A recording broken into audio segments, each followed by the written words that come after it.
Electric vehicle charging സ്റ്റേഷനാ? ഒരുപാടുണ്ട്, electric വണ്ടികളും കൂടി. പക്ഷേ ഇതൊക്കെ പെട്രോൾ വണ്ടികളേക്കാൾ ലാഭകരമാണോ? പെട്രോൾ അടിക്കുന്നതാണോ അതോ ചാർജ് ചെയ്യുന്നതാണോ ലാഭം?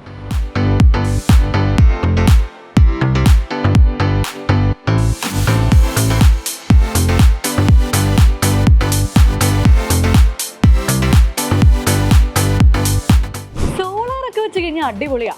പക്ഷെ ഒരു സാധാരണക്കാരന്, ഒരു മിഡിൽ ക്ലാസ് ഫാമിലിക്ക് സോളാറൊക്കെ അഫോർഡ് ചെയ്യാൻ പറ്റുമോ? ഇതൊക്കെ നമ്മളെല്ലാം ഒതുങ്ങുന്ന കാര്യമാണോ?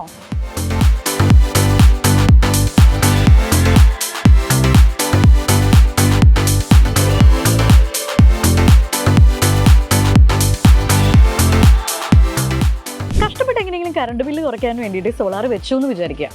സോളാർ വെച്ച് കഴിഞ്ഞിട്ട് നിങ്ങൾ പോയി കഴിഞ്ഞാൽ ഞങ്ങൾ എന്ത് ചെയ്യും? നാളെ ഒരു പ്രശ്നം വന്നു കഴിഞ്ഞാൽ ഞങ്ങൾ ആരെ കോണ്ടാക്ട് ചെയ്യും?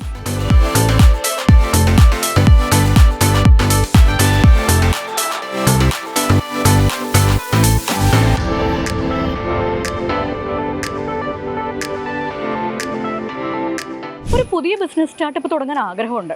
പക്ഷെ ഞാൻ എന്തിനാ ഇലക്ട്രിക് വെഹിക്കിൾ ചാർജിങ് സ്റ്റേഷൻ തന്നെ ചൂസ് ചെയ്യണം?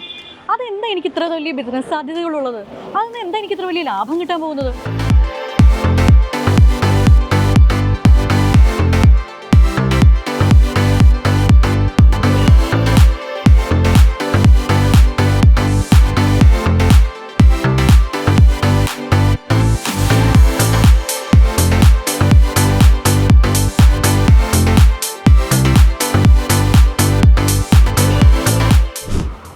കാറും ബൈക്കും ഓട്ടോറിക്ഷയും ഒക്കെ റീചാർജ് ചെയ്യണമെങ്കിൽ എത്ര കിലോ വാട്ടിൻ്റെ മെഷീനാണ് ഒരു ഇലക്ട്രിക് വെഹിക്കിൾ ചാർജിങ് സ്റ്റേഷനിൽ ഞാൻ വെക്കേണ്ടത്?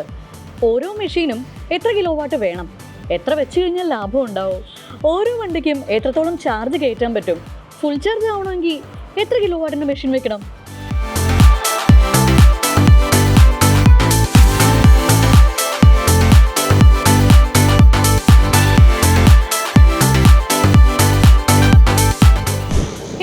സംശയങ്ങളാണല്ലേ. നമുക്ക് ഒരുപാട് ആഗ്രഹങ്ങളുണ്ടായിരിക്കും, പക്ഷേ ഒരുപാട് സംശയങ്ങളും ടെൻഷൻസും എല്ലാ കാര്യങ്ങളും നമുക്കുണ്ടാവും. അങ്ങനെയുള്ള ടെൻഷൻസ് ഒക്കെ മാറ്റാനാണ് കൊളംബിയ ലൈഫ് പ്രൈവറ്റ് ലിമിറ്റഡ് നിങ്ങളുടെ സുഹൃത്തായിട്ടും നിങ്ങളുടെ വഴികാട്ടിയായിട്ടും കൂടെ ഉള്ളത്. നിങ്ങൾക്ക് എന്ത് സംശയം ഉണ്ടെങ്കിൽ ഞങ്ങളുമായിട്ട് കോൺടാക്ട് ചെയ്യാം. നിങ്ങൾക്ക് ഇത്ര ചോദ്യങ്ങൾ നിങ്ങളുടെ മുന്നിലേക്ക് ഇപ്പം ഇട്ട് തന്നു. ഇതിനെല്ലാം ഉത്തരവുമായിട്ട് നമ്മൾ ഉടൻ വരുന്നതാണ്.